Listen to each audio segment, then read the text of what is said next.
Welcome to Twists of Life, where every story has an unexpected turn. Stories of joy and sorrow, hope and redemption, just like the life we all live. Make yourself comfortable. It's time to begin.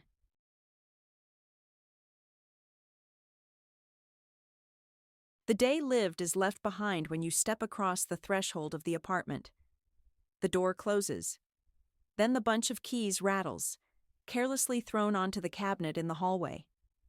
The coat or jacket takes its usual place on the hanger, which has been here since Eugene's grandmother's time. Back then, the family of a young factory worker, the blacksmith Stanley Miller, consisting of himself, his young wife Millie, Stanley's mother Martha, and their newborn daughter Mary, moved into the completely new paint-smelling, concrete and dust-filled affordable housing.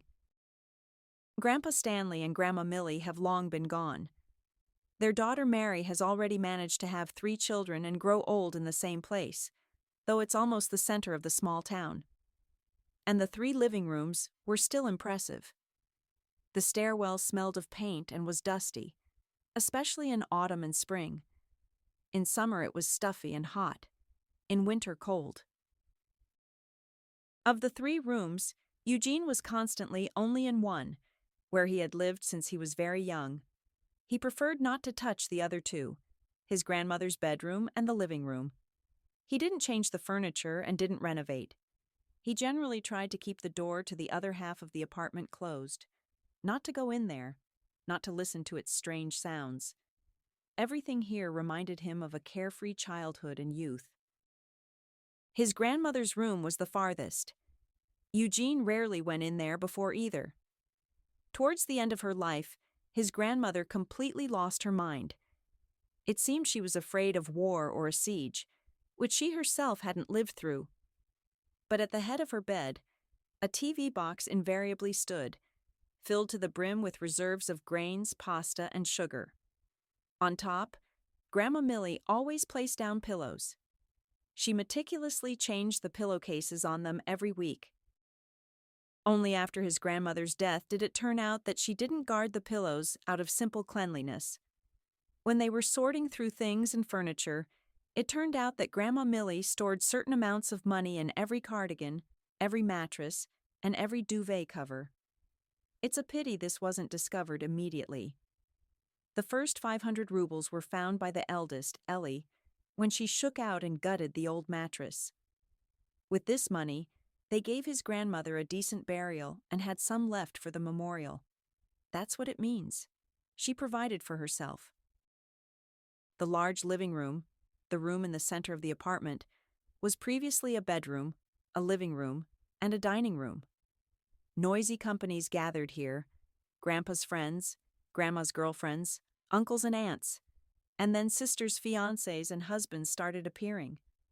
For a short time, even children came. The liveliest feasts were held here. Wakes for unknown relatives and friends took place. New Year and all birthdays were celebrated. Guests slept here. Although the only sleeping places in the living room were sofas and a pull-out armchair, there was enough room for everyone. They slept on the floor, on air mattresses, fitting onto blankets and throws. Eugene loved holidays and came. But whenever interesting guests came, guests he liked and who liked him, Grandma Millie never missed an opportunity to boast about her grandson's achievements. Gene won 2nd place in the school French Olympiad. Gene was given a certificate today for excellent academic performance. Eugene graduated from school with a gold medal. Our Gene got into law school, just as we wanted, and on a scholarship, without any tutors. At first, only his grandmother praised Eugene aloud. Later, with age, his mother joined in. And when he met Carrie? Oh, that Carrie. Everything with Carrie started here, in this apartment, and it ended here too. He didn't want to remember his beloved grandmother. He didn't like immersing himself in the world of holidays, her childhood with many guests. It was hateful and disgusting. His grandmother, with 3 grades of education, was proud of his every good grade. She didn't understand that these grades weren't for knowledge, but just for his unusual intelligence. Eugene was simply a little smarter than an amoeba. He did his homework. He studied a lot. But when his grandmother and mother praised him, as they did now, he sometimes thought his problems at work and in life were connected to this. Nobody praised him anymore for completed tasks, for the hastily done cleaning in the house. Nobody was proud of his simple achievements, which meant it was no longer necessary to achieve them. Carrie also praised him. She was proud of him at every opportunity. They met back in school. Then 2 classes were merged, and Carrie became a student in 7th B. She seemed much older, wore a strict school uniform, although it wasn't mandatory. Her hair was always tied back in a braid or ponytail. Only on rare school holidays did she allow herself a hairstyle with her hair down, held back on both sides with an elastic band or clip. Her strands were always neat. She was known as a bookworm in class and wasn't liked. But Eugene liked her immediately. He especially loved her courage and confidence. Carrie could argue with the literature teacher for half the lesson. The class would relax during this time, doing their own things, and Eugene would listen to everything, how Mrs. Davies lowered grades on yet another dictation. Thoughts and memories involuntarily visited Eugene on particularly sad evenings, when he wasn't very busy with work, or on the contrary, was overloaded. This evening was just like that. Eugene brought a pile of documents from work. He needed to read through everything, sort it all out, and then write the same volume of responses, opinions, questions. There was no talk of happy weekends. So now, after quickly throwing off his jacket and shoes, Eugene dived into the kitchen and pulled out sandwiches from the fridge that were left over from the morning. He quickly made tea and moved to his room, the only one where traces of human presence remained. He didn't want to wake up. His whole body ached. Yesterday he hadn't closed the window. He wanted to air out the room, and he fell asleep like that. A damp wind, joined by a fine rain during the night, flew around the room all night. The windowsill was splattered with drops. Some got onto the table.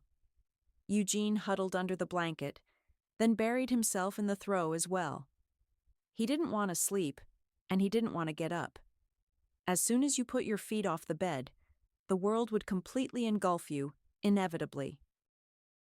Today he would have to throw the throw onto the sofa, wipe the table and windowsill, make coffee, which he would have to drink even without bread. After all the supplies were destroyed yesterday. This is how every day begins. Between morning and night, he would have to somehow pass the time, work with documents, go to the store, stare at his phone. Excellent plan, Eugene thought. But still, first the store, and then the documents. He often said his plans out loud. Today he dressed in casual clothes, just took down the jeans and hoodie that had been hanging on the drying rack since Monday. He smoothed his overgrown haircut with a comb. Instead of heavy boots, he took sneakers. He slung his backpack over his shoulder and headed toward the store. He wanted to walk this morning. Raindrops kept falling from the sky. But this didn't spoil his overall mood at all. There were few people on the streets, and those who were there hurried to hide from the drizzle. It was cool, chilly. But if you put on your hood, you forget about it. It becomes cozy. You immediately feel protected, confident, as if you've conquered the elements. Approximately these thoughts overwhelmed Eugene. He liked them, and to stay with them longer, he decided to walk to the shopping pavilion. He had spent most of his life in this city. He left for the capital for 3 years, improving his qualifications. But he couldn't continue working in the cool city of 1 million people. The huge distances scared him. The large buildings didn't let him breathe. The constant flow of people irritated him. It became unbearable to tolerate. After trying his luck, Eugene returned to his hometown, his native apartment. He was happily accepted back at his old job. From this house, he had walked to school for 10 years, gone down the sidewalk, and crossed the road. Every day he walked past a huge long building on Pushkin Street. Then he learned it was a commune house. Eugene had seen it in his history textbook. Along the building, almost every day from morning, old women vendors sat, selling socks, napkins, mushrooms, and berries from the nearby forest. There were also bundles of firewood, small souvenirs. With each year, there were fewer and fewer old women. Then they started being chased away. All this happened before Eugene's eyes. A two-story barracks. Carrie and her mother used to live here. At 8:10 in the morning, Eugene was already standing under her windows, waiting. Together they went to school, and then walked back the same way. When they started studying at the institute, both having entered law school, they walked in a different direction, to Communist Square. From there, they took the 17th bus to the final stop, the Institute of Law. Now Eugene was also walking to the commune, as everyone local called it. In his 36 years, the road hadn't changed at all. Although several tobacco shops had opened and the park entrance had been improved, the building remained in place. Further on, a new coffee shop in a foreign style, a lounge area, a co-working space. And in the same building, the Matriona store from Eugene's childhood was still there. And the sign was the same, and it seemed the same saleswoman, only older now. Again, a deserted one-story building, the former building of the Forestry Academy. The doors here have long been knocked out. There are no windows, and it's even less likely to notice that a human foot has definitely stepped here. In the evenings, groups of young people gather here, who are now being driven out of the renovated entrances. In winter, the homeless often find shelter here.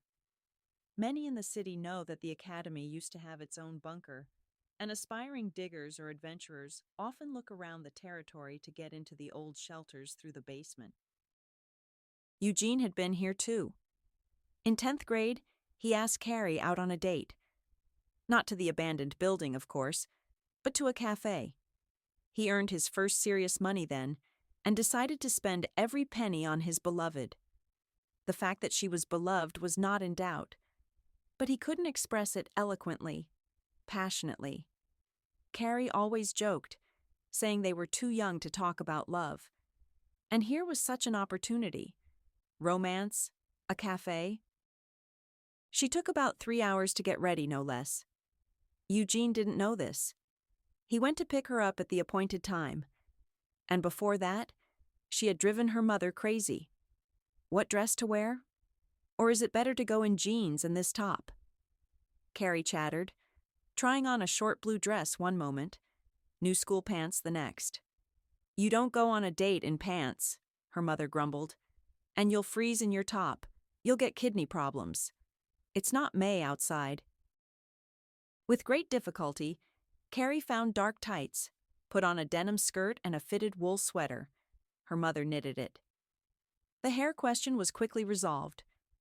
But things were worse with makeup. Carrie had lipsticks and mascara. Her mother allowed her to wear makeup, but didn't know how to teach her. Carrie redrew her eyeliner 10 times. Then they all decided it was better without it. Then she put on mascara.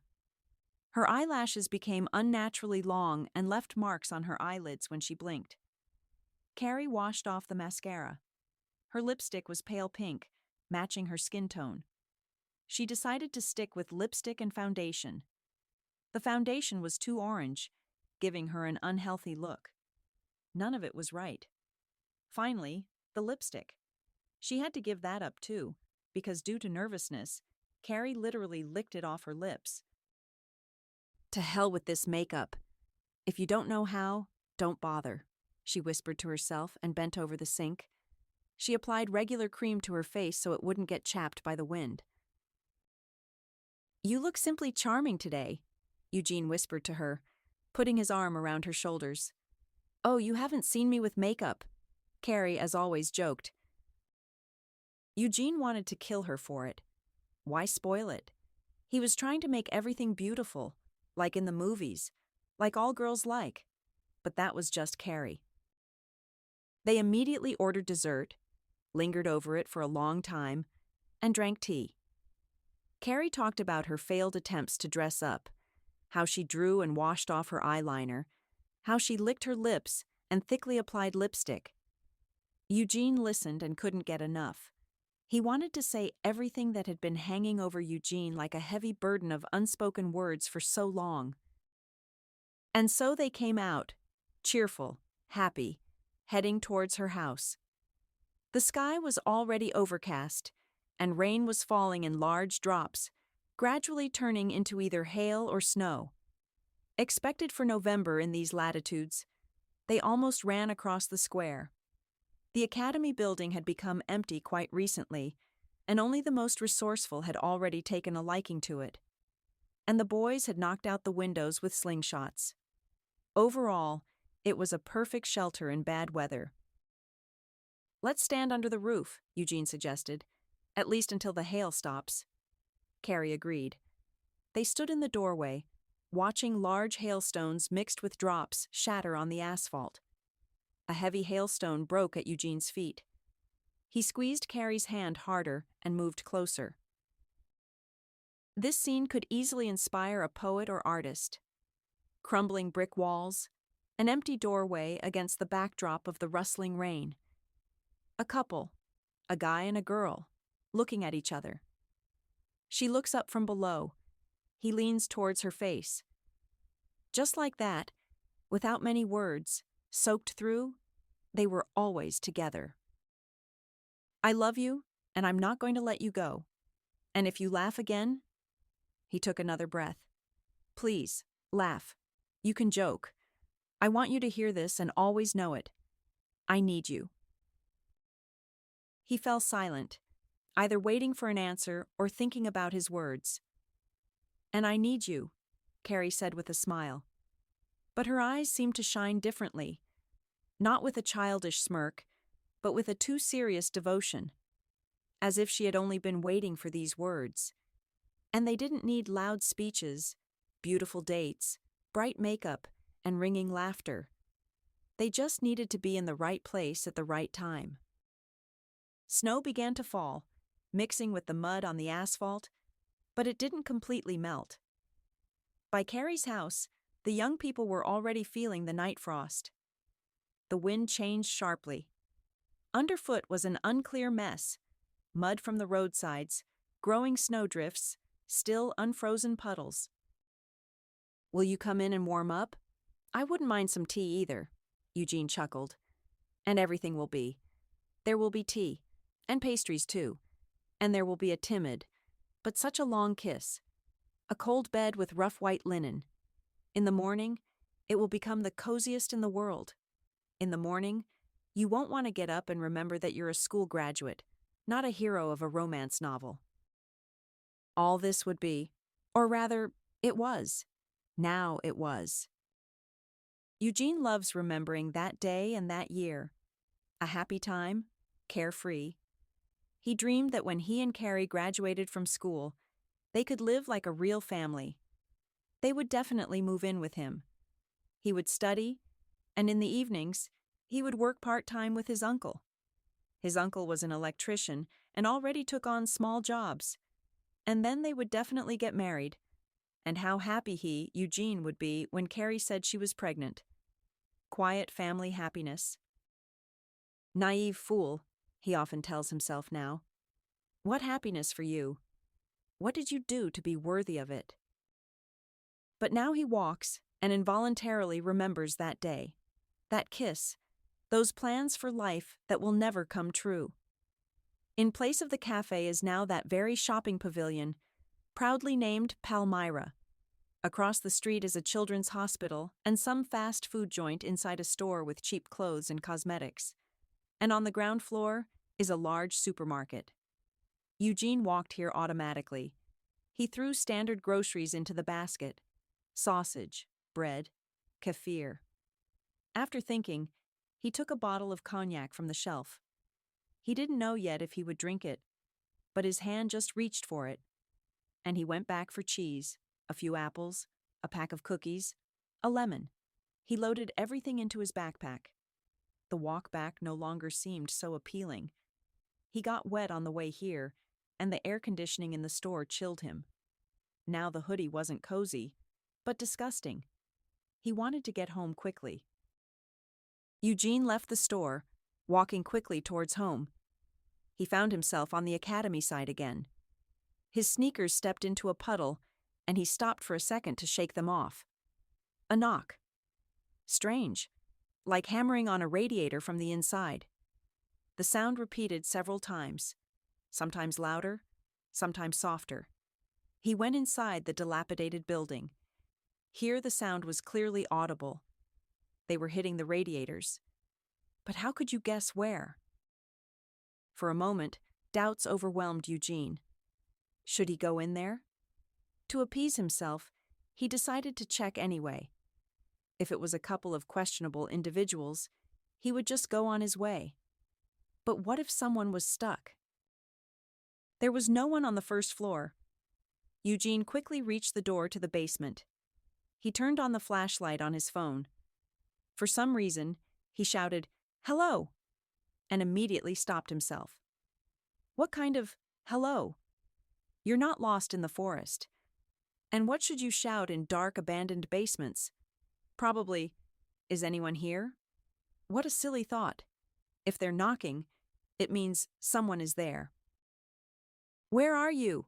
Eugene shouted at the top of his lungs. "Do you need help?" "Yes." A thin, barely audible reply suddenly came. "I'm here." "And where is here?" "Can you give me a location?" Eugene thought to himself. Out loud he said, "Keep talking to me so I know where to go." "I don't know where to go," the same thin voice said, barely audible. "My leg hurts. There's a door here, painted with colored paints. It has a devil drawn on it." Eugene looked around. Well, there's a landmark. There were no doors on the rooms along the walls, so he had to go further down the corridor. Here was the first door. There was no devil on it, just swear words. Further on, another one. It was locked from the outside. Arrows, dates, signatures on the walls. Adventurers left a reminder of themselves. Further on, a fork in the path. Eugene shouted into the darkness again. "Should I turn right or left?" "I don't know." The voice was getting weaker. "Towards where you can see light." "Left then." He looked for a crack to the outside. A little light entered the corridor. There it was, the door with the devil. Horned, red, with black eyes. It wouldn't be a sin to display such a thing in the Hermitage.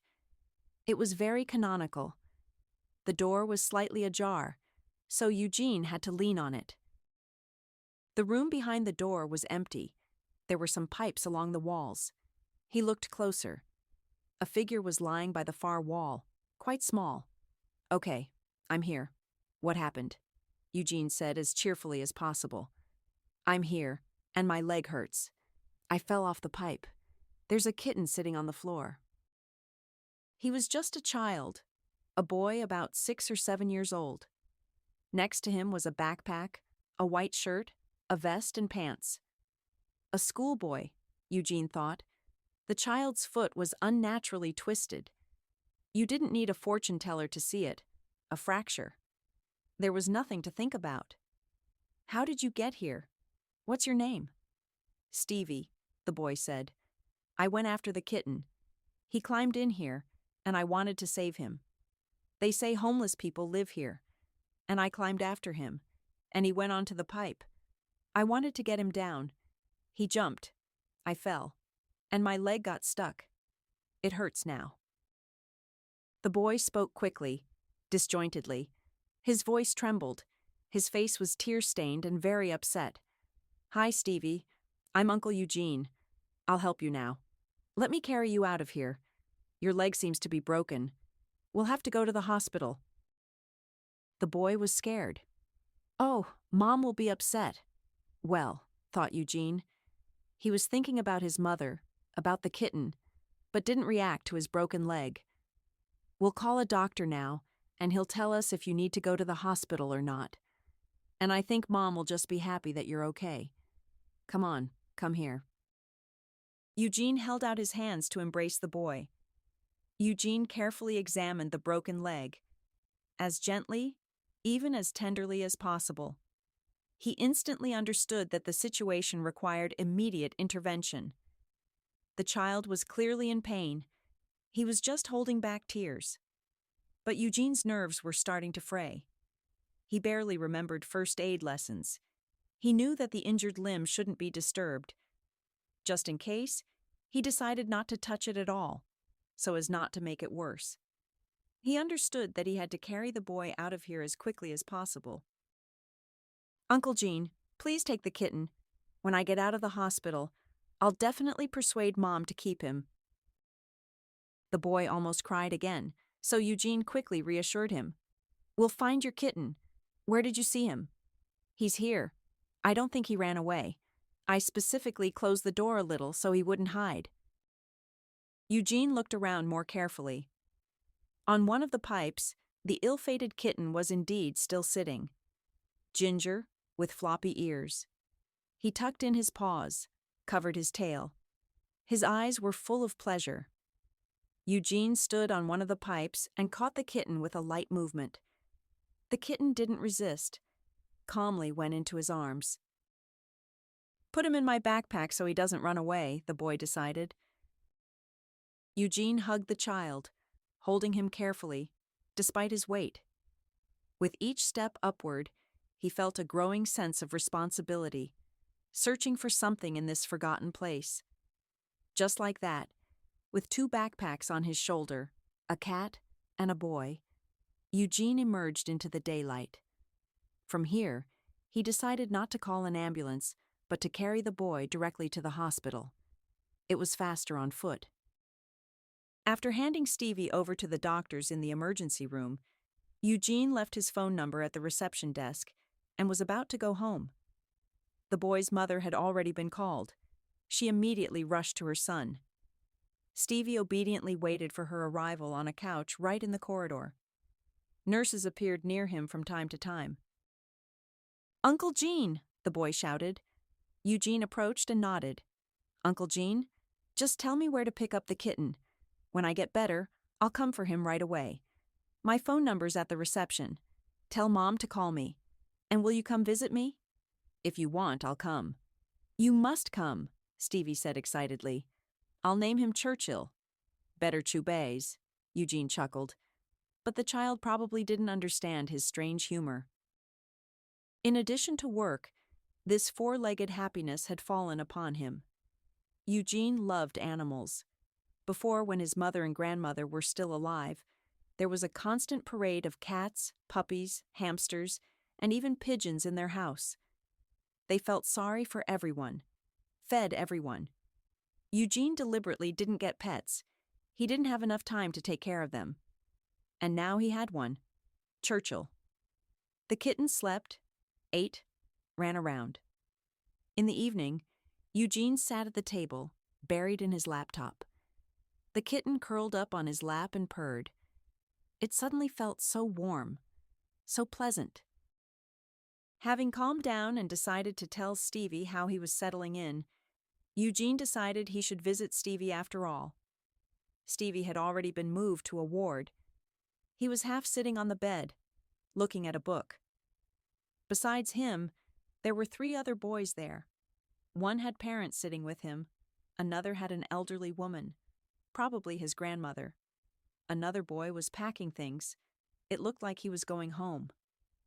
Stevie's bed was right opposite the door. Eugene took a few steps towards the boy who was distracted from his book. "Well, hello. How are you feeling?" Eugene smiled. "Hi," the boy beamed. "How's Churchill?" "He's fine, already running around everywhere. And how are you?" "Broke your leg. Mom says they'll let you go home soon, but you'll have to lie down a lot. She went out to talk to the doctor now, so they'll let us go home sooner. She'll be back soon. And when they let me go home, we'll come for the kitten. Mom already agreed. She was even happy." Stevie spoke just as quickly, trying to say everything in one breath. "Well, how are you doing here, little one? Haven't you had time to get bored?" A voice was heard behind Eugene, and he turned around. A woman approached the bed. She leaned her hands on the back, looked at her son, and then at Eugene. A round, slightly tanned face, thin-rimmed glasses, dark hair, held back by a clip, fell from her shoulders. She was strictly dressed, a hospital gown over her suit. It wasn't difficult to recognize Carrie in this woman. She hadn't changed, only she looked somehow larger. Perhaps the jacket and gown gave her that appearance, or perhaps her slight stoop had straightened and her shoulders had squared. Eugene was momentarily flustered, cleared his throat and asked, "Carrie, how are you here? Did you come to see your son? I didn't expect to see you." "So you're Uncle Eugene who saved the kitten?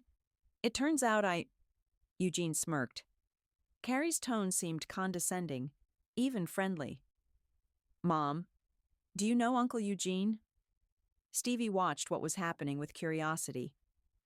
"Yes, he's my classmate. We even went to the same institute." Eugene looked at Stevie. "We were friends for a long time, actually." Carrie quickly told her son that he would be discharged the day after tomorrow and wouldn't be going to school for a while. "I'll go then. I still live in the same place. When you're ready to pick up the kitten, call me. I left my number." "Yes, of course, I'll call." Eugene said goodbye to Stevie and Carrie again, and quickly left the ward. Today had become even stranger. Yesterday, all those adventures with finding the child, saving the kitten, and today, Carrie. Had fate played such a cruel trick? Eugene didn't doubt the existence of Providence. He believed that everything was predetermined. But like this, he felt mixed emotions.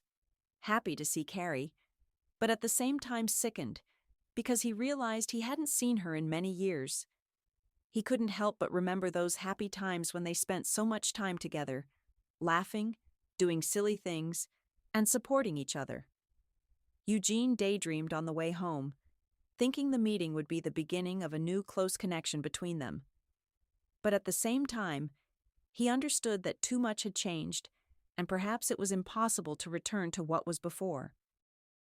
Remembering Carrie, he smiled and felt a surge of warmth and nostalgia. They were both so young and full of hopes and dreams for the future. They entered law school simply because they both got in. Back then, it seemed to them that there was nothing better than being together all the time, studying and coming home at the same time, preparing for exams together, taking tests. And so it was for the first 6 months. After the first semester, long weekends began. It had been freezing outside for several days, and the weather wasn't going to improve. They had to spend all their time indoors. His mother was still living in the apartment then, too. Although she didn't interfere with the young couple, they rarely saw each other. They quickly left for school or the cinema. Now the constant presence of people in the apartment began to irritate Carrie. Living together didn't seem so fun to her. Responsibilities suddenly fell upon her. Although his mother cooked for the whole family, Carrie, out of politeness and a desire to learn, also cooked something interesting, realizing recipes from large cookbooks. It always turned out differently. Some dishes were successful, others could be safely thrown away without even trying them. At school, she could eat in the cafeteria, or eat what she brought with her. Now Carrie felt some pressure from her boyfriend. He didn't directly tell her to clean, but his behavior showed that he expected it from her. And the girl tried her best to meet his expectations. And so time passed. Study was replaced by the room by the kitchen. There was nothing fun or romantic about this shared life. Nothing that Eugene had promised himself and her. Sometimes she thought that this was what love was like. Practical, without unnecessary tenderness. Everything as an independent woman desired. Relationships without excessive passion and romance, without scandals and long arguments. Everyone simply had duties and obligations. The main thing was to do everything according to the rules. Then there would be happiness. At other times, the thought occurred to her that Eugene was simply using her. She did his tests, sometimes wrote them. And what did he do for her? Sometimes gifts on very rare holidays. It sometimes happened that he forgot to congratulate her. With each day, there were more and more such thoughts. But they continued to live together. Carrie also maintained order, cooked. There were also thoughts that this was how it would be now, perhaps for the rest of her life. Carrie would continue to obey duties and live without love and passion. She adhered to the rules and accepted her fate. But in her soul, she felt emptiness and dissatisfaction. She dreamed of more, of real love, and a feeling of happiness. She continued to endure all her thoughts and doubts, for such was her reality. She, Carrie, an excellent student, a beauty, you could say. She had so many ambitions: to study law, to become a prosecutor, to wear a blue uniform suit and handle court cases. She wanted to go to work from 8 to 6, 5 days a week, come home, to a large armchair with a throw, taking off her high-heeled shoes on the way, feeling her legs relax. She would throw the throw over her knees, take a book, or turn on the TV. She would cook what she wanted, or order food delivery. She would brew tea, drink it for a long time, looking out the window, having changed into soft home pajamas. A huge bed. That's how Carrie dreamed of: a large bed with a carved headboard and a canopy, like a princess. She would fall asleep, and in the morning she would go to work again. Carrie's weekends would be just as measured. Walks in the fresh air, then she would drop into a couple of stores. She would buy herself puzzles or embroidery to occupy her evenings. Just a dream vacation. And in the summer, she would go to the sea. Living far in the north, she didn't know what the sea was like until she was 20, but she longed to go there. Her grandmother, who used to live by the sea, though the Baltic, cold one, told her about it. It raged, it was boundless, it attracted, it inhabited. Carrie dreamed of the sea. Eugene suddenly invited her during the summer holidays after the first year. They had a whole month free after the session and practice. Carrie agreed, but it turned out it wasn't cheap at all. But they went on the upper side berths of an old third-class carriage with huge backpacks. They took everything they could so they wouldn't have to buy things there, wouldn't have to spend money. They lived there for 5 days. They lived in a tent between a sanatorium and a wild beach. Every day they went swimming. Once they climbed a mountain. They had a boring vacation. But for Carrie, it was magical. She didn't want to go anywhere but the sea. To lie, sunbathe, swim. They didn't quarrel there, didn't share anything. They just enjoyed the vacation as much as they could. And after that trip, Carrie understood for sure. She would go to the sea every year, with money. She so wanted to drink coffee in a seaside cafe, eat all those southern fruits, go on some excursion. They went to the sea again during the holidays. Then they could afford an inexpensive hotel and coffee on the shore. After all, Eugene fulfilled her dream. He was the first to show her the sea in all its glory. Eugene returned to the apartment, puzzled.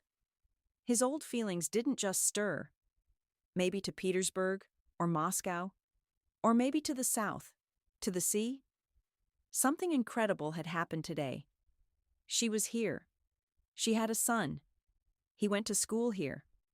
So she had been in the city all this time. In such a small town, he had never met her. If it weren't for yesterday's incident, he would never have known. He reasoned this way, sometimes aloud, sometimes in his thoughts. Well, she was here. And what next? Would he run to declare his love? That he was wrong? That he was a complete fool? She probably had a husband. Did he think she would forgive him now? Throw herself into his arms? Cry with happiness? And they would live happily ever after? Then why didn't she rush to him in the ward if she missed him? And why didn't he rush himself? At least say, "Hi." What would he do now?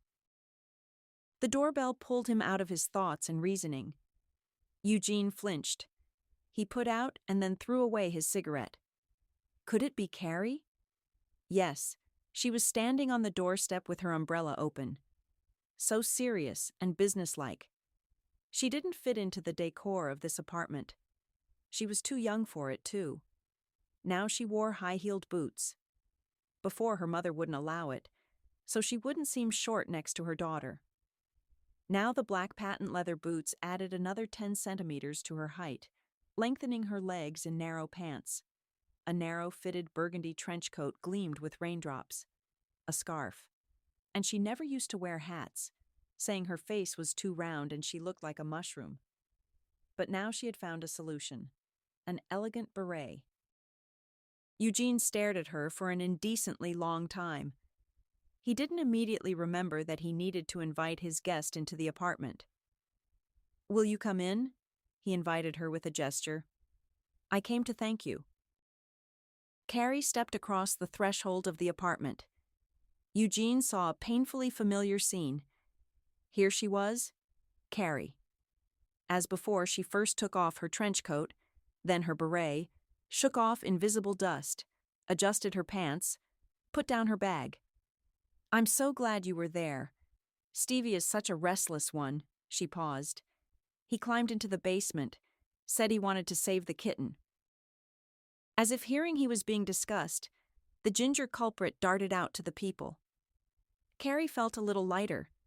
Here he was, a reason to come here and have this awkward conversation. "Who's this handsome fellow?" she said to the animal. "Isn't he beautiful?" She said this to Eugene. "Yes, he's handsome. Tea? Let's have tea since I'm here." Eugene got out the mugs, filled the kettle with water. It was awkward doing all this in silence. "How is Stevie?" he asked to break the ice. "Nothing serious?" "No, thankfully. Everything turned out okay. It saved him that you were there. You never know who else hangs around in that dump." Carrie winced with disgust. "Oh, come on, no one would have passed by." Eugene waved it off. "I was very surprised to see you in the ward. I thought you had left this city a long time ago." "I did leave. I lived by the sea for about 3 years, working shifts there, and then Mom died. I came back and started dealing with the apartment here. Stevie grew up. I sent him to kindergarten here, and now he's in school." "Do you have green tea?" "Yes. I remember you like it." "I have some." "It's strange that I never met you. Everyone is in plain sight here. And I'm not a lawyer. What would I do without the paperwork?" Carrie chuckled. "I'm studying elementary school teaching by correspondence."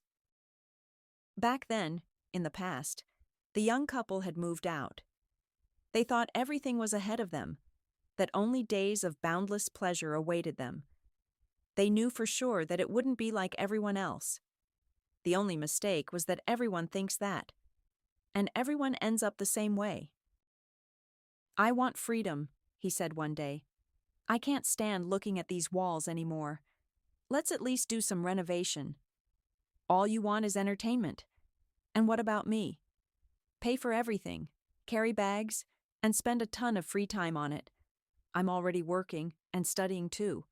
And what is there to renovate here? Nothing seems to be broken. I'd at least put up wallpaper in our room to make it fresher. Otherwise, these gray stripes with flowers are haunting my nightmares. The flowers are fine, and you won't be able to put it up properly." Carrie withdrew. It seemed like a trifle, but why did such trifles happen every time? One moment someone says she can't hang wallpaper properly, the next she's oversalted the soup or overcooked the cutlet. "A fool won't understand," Carrie repeated to herself in such situations. Who was Eugene then? He said it with such a look, as if he had caught her in something terrible, some mortal sin. Eugene's mother loved Carrie, often took her side if she heard the young couple arguing, but it didn't look encouraging. The grown woman scolded her son for a wrongly spoken word. She remained his mother no matter what. He was her own flesh and blood. When she moved to the dacha, it got even worse. Carrie used to find at least some imaginary protection, could smooth over conflicts. But here there was nowhere to go. They were alone in a large apartment, alone with each other, with their problems. They had to build their family life themselves. It changed. Every day, Carrie heard that she couldn't do some trifle. With each time, she got more upset. The man she loved pointed out all the flaws he saw to her face, sometimes even out of the blue, just in passing. She wanted to tell him the happy news right after school. Today, Carrie stayed home, didn't go to class. Her health was failing. She had a fever in the morning and nausea all day. Carrie found out what caused it a couple of days ago. Because of the discomfort, she went to the clinic and they immediately sent her for an ultrasound. And there, on the image, was a 4-week-old fetus. A completely indistinguishable spot on the screen for Carrie proved that the discomfort would last for a long time. She didn't tell Eugene right away. There was no suitable occasion. He was staying late at work, wanting to get as much done as possible, looking for materials to supplement his thesis. And today he was supposed to come straight home after classes. His mood was clearly not conducive. He got under the blanket. While the introduction played, Carrie asked, "Do you think we'll have beautiful children?" "Unlikely. And I think they'll be pretty good." "Do you want a boy or a girl?" "I don't want anyone." "What are these stupid questions?" "I don't want to discuss this. We're at least 10 years away from children if we don't break up. Let's watch a movie." And they watched a movie. The idea of telling him about the child didn't occur to Carrie again. But another one did. In the morning, they woke up as usual. Carrie went to the kitchen, made French toast, brewed tea. Eugene started getting ready for the institute, and then for work. "Are you going to classes today?" he asked. "No, I'm going to the clinic today. I'll get a sick leave. I still have a slight fever. I'll be here until about 7. Call if anything." And they said goodbye at the door as usual. Carrie closed the door, went into the room. She changed, took a black travel bag from the sofa drawer. At the bottom, she put 2 jackets, several pairs of pants, sweaters, and 2 shirts. She packed a small handbag, took cosmetics from the bathroom, a few bottles of her perfume. From her jewelry box, she took out her few pieces of jewelry: a ring, a silver pendant, a bracelet, and earrings. Her father had given her the ring shortly before he died. It was a little small now, so it hung on a chain. Carrie sometimes wore it around her neck. Eugene gave her the pendant and earrings right after they started living together. The bracelet was from Eugene's mother, a talisman with a zodiac sign. She twirled the jewelry in her hands. Carrie put on the chain with the ring, put the rest back in the jewelry box, and returned it to its place. She sat down on the bed, took out her phone. She scrolled to the contact, Eugene. He was still saved as Eugene. She never wanted to save him as darling or sweetheart. Even more, she was annoyed by the cliché bunny, kitten. She pressed delete. The contact flew into the trash, and the trash immediately emptied. Carrie stood up, exhaled, and left the apartment with her bag. That same day, she submitted her application for withdrawal. Just like that, 6 months before graduating from the institute, for personal reasons. They promised to send the documents by mail to her address of residence, but whose address was unclear. Carrie went home again before the institute, left her bag with her mother. Her mother wasn't home. That was good. Her mother wouldn't have understood everything that was happening. In time, of course, everything would work out for them, and her mother would definitely help with the child. But Carrie was ashamed that she had chosen the wrong man, that she had gotten pregnant so irresponsibly, that she hadn't been able to tell him about it. She drew conclusions. She bought a ticket to Petersburg at the station, then went south from there. Now everything was behind her, except for her own feelings. Carrie came back again 2 days later.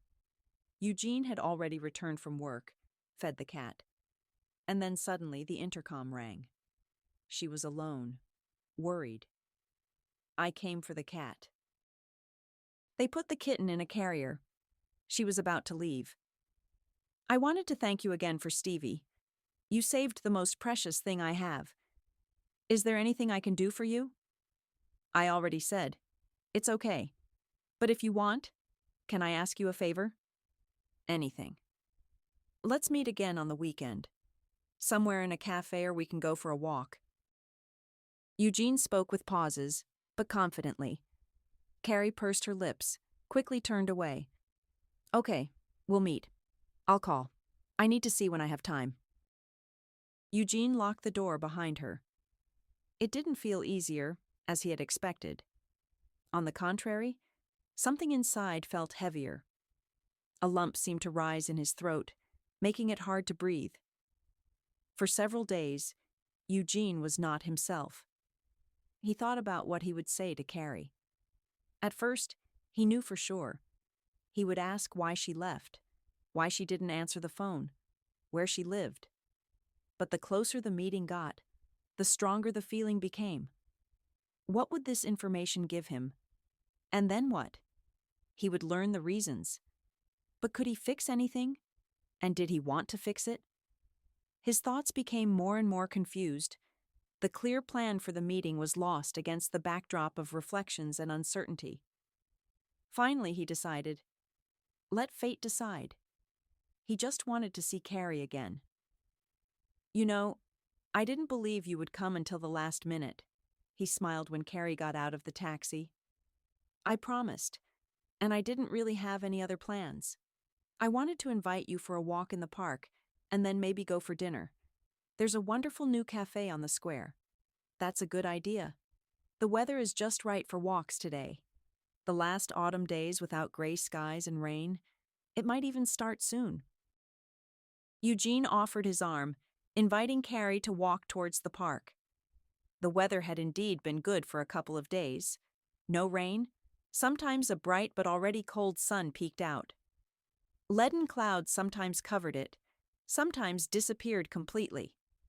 There were a lot of people around. All the residents of the city wanted to seize the last fine days. Carrie and Eugene walked arm in arm. He didn't used to like walking like that, but Carrie really did. Now he offered it himself. They discussed the weather, the large number of people, which slightly irritated both of them. They walked along the embankment of a small river. The main attraction of the park was a bridge over it. Here, newlyweds and lovers left ribbons and locks with their names, sealing their love. Eugene noticed a new shiny lock. Eugene and Carrie. Look, he said. It seems like a good sign. Finding our names. Oh, really? What a coincidence. Carrie exhaled. Why did you leave? Eugene finally decided to ask the question that bothered him the most. He knew he had to ask. I got pregnant, Carrie began. What? Eugene interrupted. What do you mean? Stevie? No. How old is he? No, that didn't work out well, Carrie hurried to say. Stevie was born later. After I left, so much happened. Tell me. I want to know. Was I to blame? I was to blame. I withdrew my documents. I went to Anapa. I had a little money. I rented a room in a dormitory there. A guy lived next door. He helped me sometimes with housework. He helped me with a job. And at 26 weeks, I had a miscarriage. Due to stress. I got into debt then. Only worked at a loss. Sometimes I couldn't even pay for the room. That's when I was completely broken. And this guy, Max, invited me to live with him, asked me to marry him. So I agreed. Stevie was born. We lived normally. He didn't hurt me. He told me to go study by correspondence. There was always money. Max worked as hard as he could. And what happened now? And then we broke up. Peacefully. Quietly. He said he was madly in love. And I never really adored him. He didn't abandon his son. Promised to help. So, peacefully. And then such news. Mom died. And I thought that was a reason to come back here. Eugene was silent, and Carrie said nothing. They stood, leaning on the bridge railing. Eugene looked at the names on the locks. He wondered how many of them were still together. He remembered how they had once gone on an excursion. They had to climb a mountain for almost a kilometer to visit a wish cave. The weather was awful then. You didn't want to go anywhere. But the excursion was supposed to happen, so in the morning they went to the bus stop. They drove on a wet road, then climbed an untrodden path. So in the cave, Eugene had only one wish: to return to the room with the heater and hot tea as soon as possible. "Remember we went to the wish cave?" he asked. "Of course. We got so cold I remember it for life," Carrie smiled. "Did you make a wish?" "Yes." "And you?" "I wished to get home quickly. I was frozen like a dog then." "Well, imagine, it came true right away. Remember, we canceled half the route because of the fog then? We didn't cross the ridge, we went straight home after the wishes." "Yes. I didn't connect that then. I was more happy that I wouldn't be cold anymore." "And what did you wish for? Did it come true?" "It certainly didn't come true right away. I always had only one wish. And maybe it will still come true." "What is it?" "If I tell you, it definitely won't come true." Eugene smiled. The conversation, from a heavy life story, suddenly shifted to a normal, friendly manner. Such a familiar, cheerful Carrie with her funny superstitions. She joked, talked about Stevie, about the kitten, that Stevie wouldn't leave him. They had dinner at the cafe. All the time they discussed what had happened to each of them during this time. The conversation flowed as if there hadn't been 4 years of living together. Such a difficult breakup, a long separation. As if one of them had gone on vacation and now returned and was sharing impressions. "Will you come in?" Eugene asked as they walked past the abandoned academy. "Do you think that's a good idea?" "I know it's a good idea. I already lost you once because of my foolishness. Don't think this is the right time. And I think, on the contrary, we missed the right time long ago." She had a long train ride.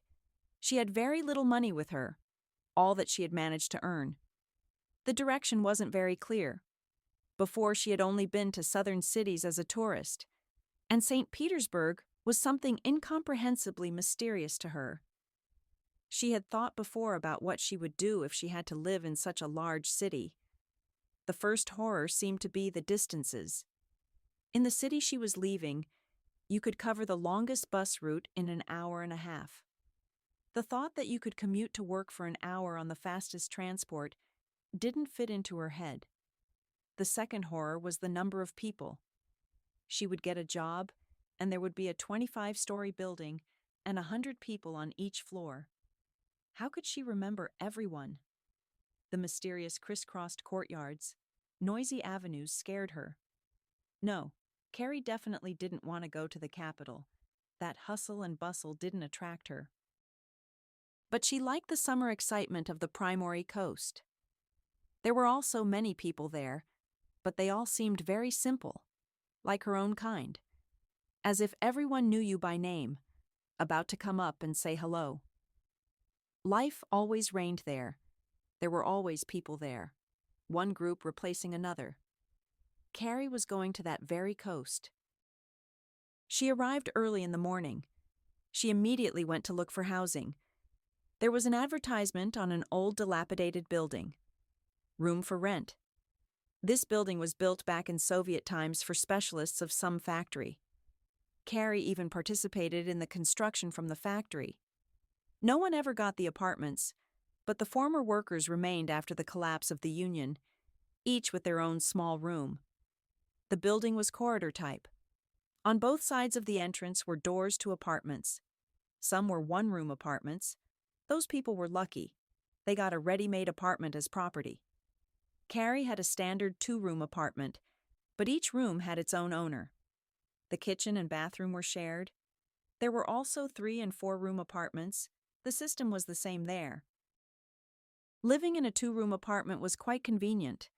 The neighbor Max was a young guy. The room belonged to his mother. When she died, he stayed. He paid attention, helped her carry out the old sofa and assemble a new one. Did repairs in the apartment, fixing the electricity, or changing the faucet. This had to be done very often. The house was built hastily. The materials were not the best. Pipes burst repeatedly.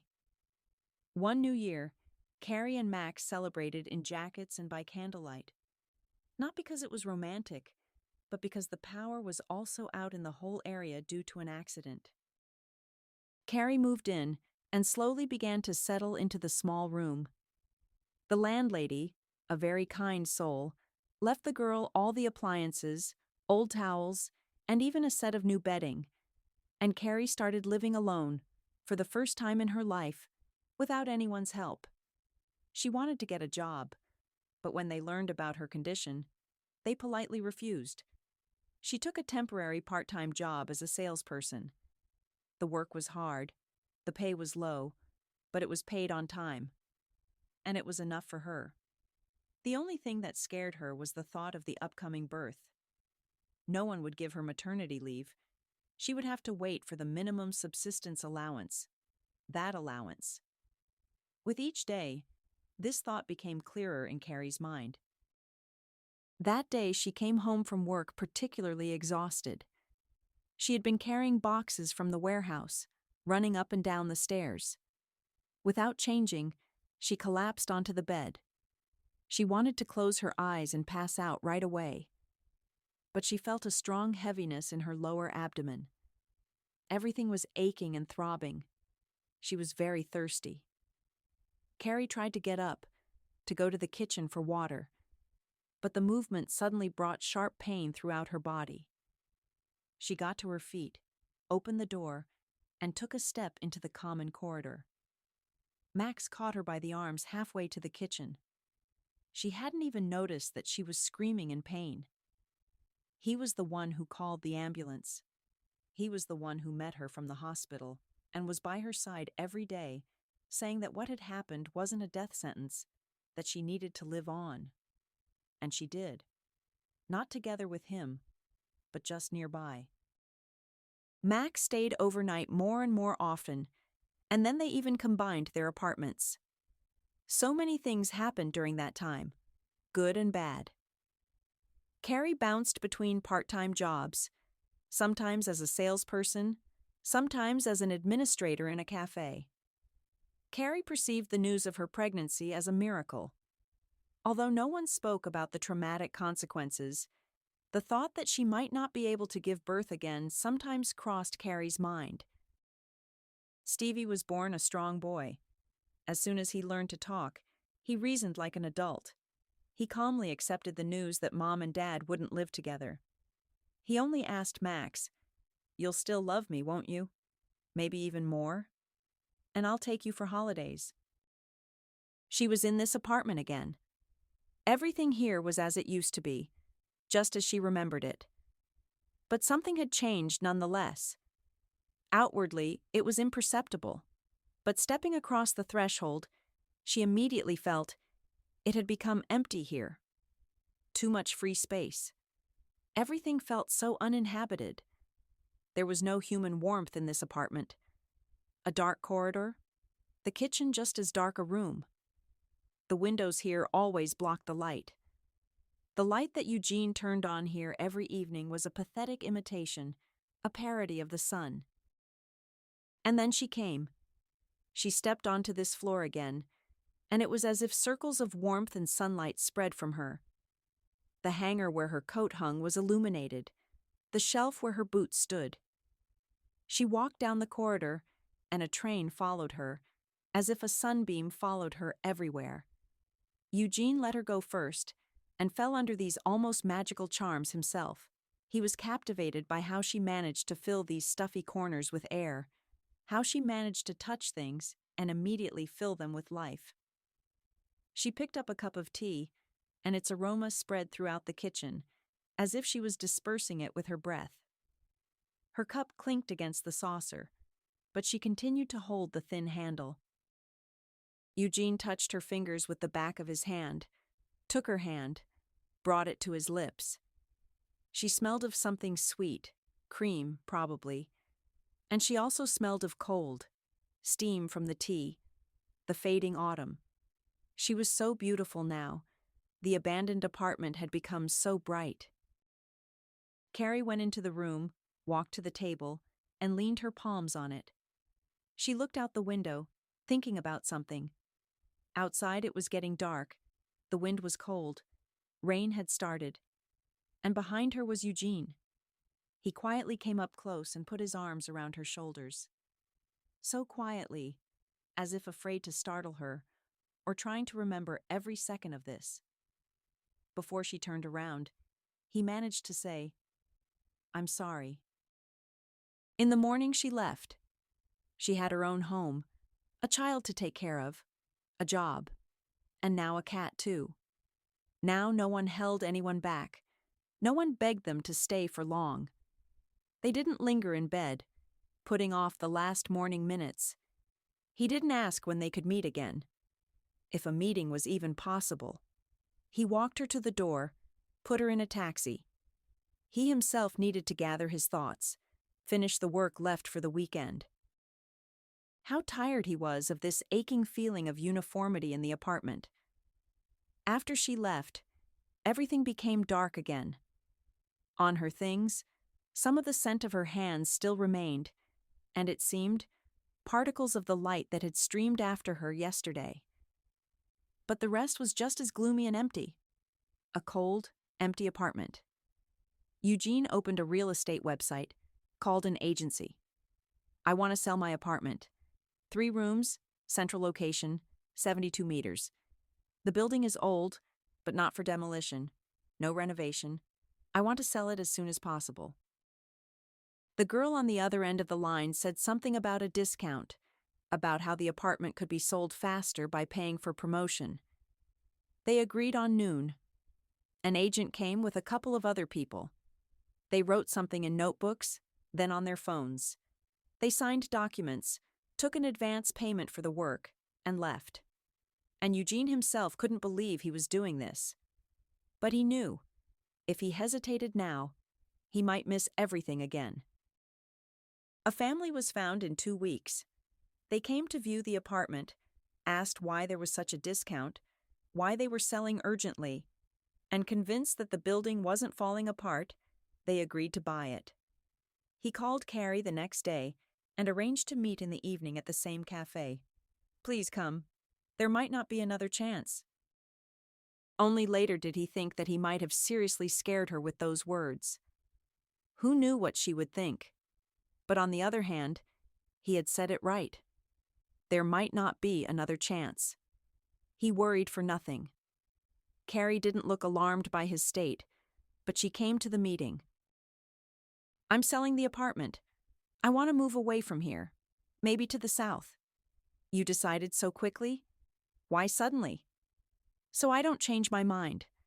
I want to break out of this vicious cycle. I want you to come with me. Don't refuse right away. I know it might sound strange. It's just that we met now. Everything happened so suddenly. What is this, if not a second chance for both of us? We can still start over. We can still build what didn't happen." "Eugene, do you understand that this isn't a one-day decision? Work, school. I have an apartment here too. I already uprooted myself once, and everything brought me back. I'm asking you to think. I'm asking you very seriously. I can guarantee you won't regret this decision. I can swear on my knees." Such big words. Swear, guarantee. But we're not 15 anymore, remember? And I didn't promise you anything at 15. But I can now. When I saw you again, it was like dust fell out of my eyes. Do you understand? I saw the world. The apartment. The old job. I thought, okay, I'll start a new life. But I realized I can't do it without you. It will stay the same, no matter where I go. I'm glad we met, and I don't regret anything, but I can't make such a decision right away either. They left the cafe in silence, together.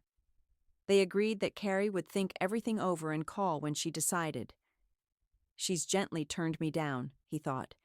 She'll call in a week, apologize, cite work or school, the stress for the child. And you, Eugene Miller, will continue to exist with a sense of duty fulfilled, occasionally remembering how you messed up again. But his reasoning was not justified. They were already walking past his house. She stopped at the turn into the courtyard. I want to leave with you. I really do. We have to try. Otherwise, we'll both never forgive ourselves. Summer this year was very early. Spring passed quickly. There were no prolonged rains. There was almost no winter either. In all 3 months, Carrie didn't even wear her winter jacket, managing with a windbreaker. They had to turn on the air conditioning. The house heated up so much that it was unbearable to be inside even at night. Their house was large but cozy. On the first floor were the living room, kitchen dining room, and children's room. The living room was furnished with soft armchairs and a small sofa. It was always cozy and bright. A modern kitchen for quick cooking, not wasting time.